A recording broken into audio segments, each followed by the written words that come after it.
Hey guys, Ouija here, and welcome back to the channel. Today I wanted to give you guys my updated Oldhim list post Awakening Ban and Autumn's Touch suspension.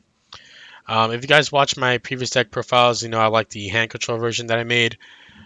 This version's no different, it's still hand control, but I'd say it's a lot more aggressive.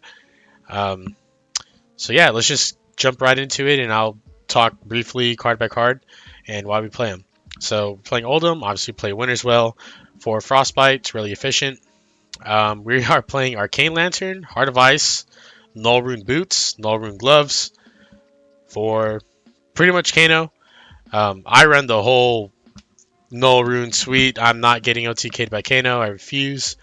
Um, so yeah, we just run that. Obviously, it's probably a bit overkill, but um, yeah, that's just what I like to do. Crater Fist, main board, blocks for 3 over the course of the game. It's really good. Crown of Seeds, obviously one of the best pieces of equipment in the game. It blocks tons of damage throughout the game. We are running Spring Tunic. Getting that 1 mana every 3 turns is really good to help you do things like pitching 1 blue, playing a 2-drop, and then using the extra resource and the Tunic resource to pummel. And also for your Macho Grandes. We're playing Heart of Ice, like I said, for Kano. It's really good. Arcane Barrier. You activate it, see what they do in response, go from there. Allows you to play really safe against it. Ironhide Legs, the default boots against anything that does not deal arcane damage. Null Rune Boots, anything that does do arcane damage. Rampart of the Ram's Head. We play this against Dash. I played against Chain, Briar, and Prism. Stalagmite against pretty much everything else. That's just what I do. It's my preference. You can play Stalagmite and everything if you want. It's really up to you. Command and Conquer, I still think it's a really good card. It demands a block if they don't want to lose their arsenal. And if they choose to destroy their arsenal, cool. Now they have a 4-card hand instead of a 5. Running E-Strike, very versatile card. More often than not, you're going to use it for go again, and occasionally for 7 damage. So really good. We are running 3 red Frostfang, 3 yellow Frostfang. I love Frostfang. It demands an answer, or else they're just going to take free damage and lose a card. If they block with armor, it's really good because now your other threats, such as Oak and Old, are easier to hit and get its effect off. They can't just block it with other armor and a card. So yeah, so obviously we played 3 Oak and Old. Insane card. We're running 3 red pummels.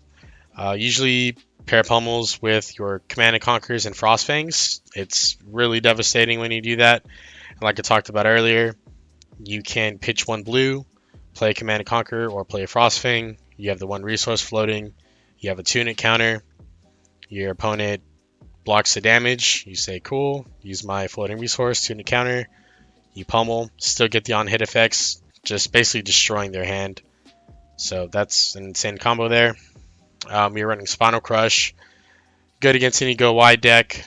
You know, Briar, Chain, Dash, Katsu, anything like that. We are running 3 yellow Winner's Bite, 3 blue Winner's Bite. Previously, I was running the whole 9. I love this card, but unfortunately, we had to make a cut somewhere to have these more aggressive options. So I cut the reds, still running the yellows and the blues. The yellow Winner's Bites and the yellow Frostfangs are really good because it allows you to underpitch an ice and then an earth for Oldhim's effect to get both effects. So it's really good in that sense. And you still have 2 floating resources after that to use Staunch Response, which is really good, or Crown, whatever you want to do. I'm running 2 Blizzards. This card, hear a lot of debate on it. People say when it's good, it's really good. When it's bad, it's really bad. And that's true.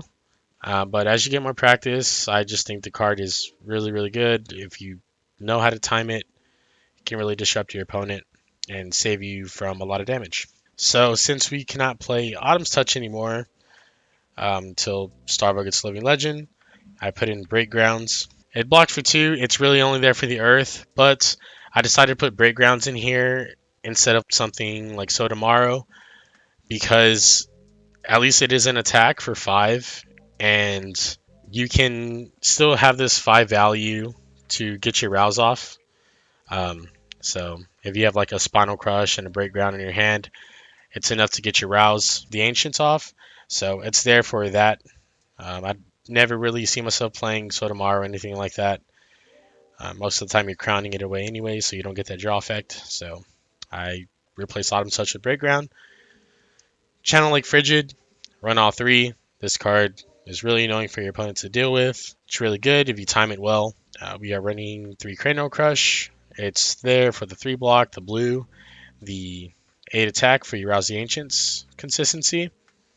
3 Earthlore Surge. You can run this or so tomorrow. I prefer this because you can pretty easily play Earthlore Surge in conjunction with Command and Conquer, Frostfang, anything like that to give it a buff. I just think it's more versatile than Sotomaro.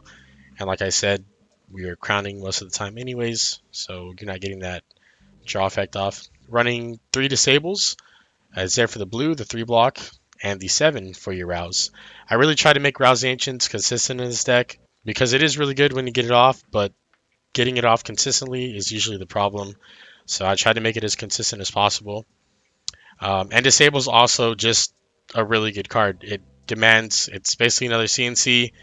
It demands a card, demands 2 cards actually for your opponent to prevent the crush effect. We are running 3 Macho Grandes, blue pitch, 3 block, 8 attack for your Rouse. You can pitch 2 blues, use a tunic counter to dominate for 8. So it's really good. Obviously, the 1 Pulse of Eisenloft to just a really good defense reaction, really versatile, allows you to get both your D-reacts off in 1 pitch, allows you to double fuse your Oaken, really, really good. Rouse the Ancients, really good if you can get it off. This into a hammer is just a lot of damage. 3 Thunderquakes, again, blue, 3 block, 8 attack, just Rouse consistency. Terra Sunder, all 3, really good. This card is insane. A lot of people like to use it with their hammer, which you do sometimes, but more often than not, since your hammer will only get buffed to 5 dominate, your opponent will often just block with the 3 block and a piece of armor. And even though you get the piece of armor, it's you really want to play this when your opponent won't really have an answer. You really want to get this effect off. So what I like to do is a lot of times just play with your Oakenold. Pitch a blue, play Terra Sunder, pitch another blue, play Oakenold.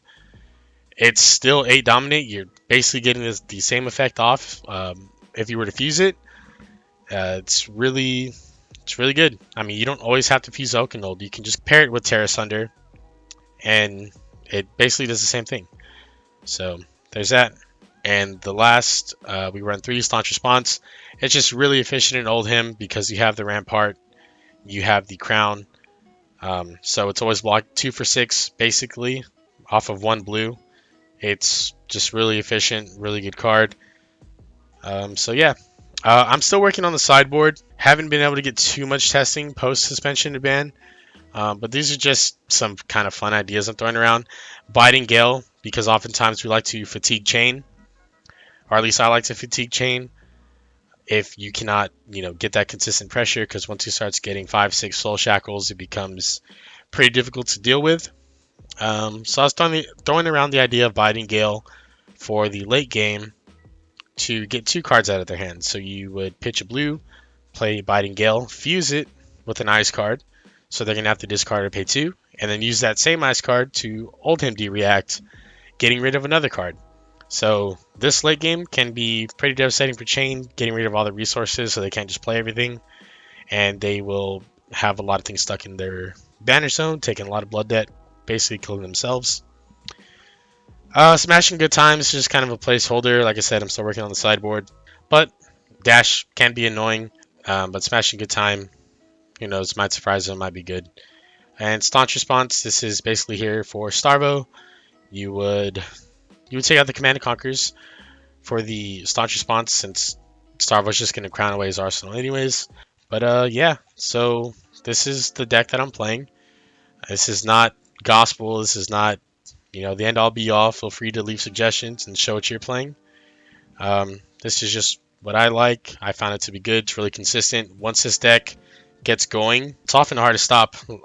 Like, you can really step on the gas with this deck, and your opponent will just be forced to block over and over and over from the amount of pressure that you're able to put on. So yeah, this is the post ban suspension deck that I'm playing. I know a lot of people in Discord have been just asking for lists in general, what everyone's playing since the Autumn Touch suspension. We'll get it back soon. Really want to get some more content out. I would just love to know what you guys would like to see. I want to do some more gameplays with this deck in particular. Maybe go over the games that I play and explain my thought process on turns for anyone that's trying to learn or anything like that. But if you have any suggestions on what you want to see, please leave them in the comments. I really appreciate it. And yeah, thank you for watching. See you next time.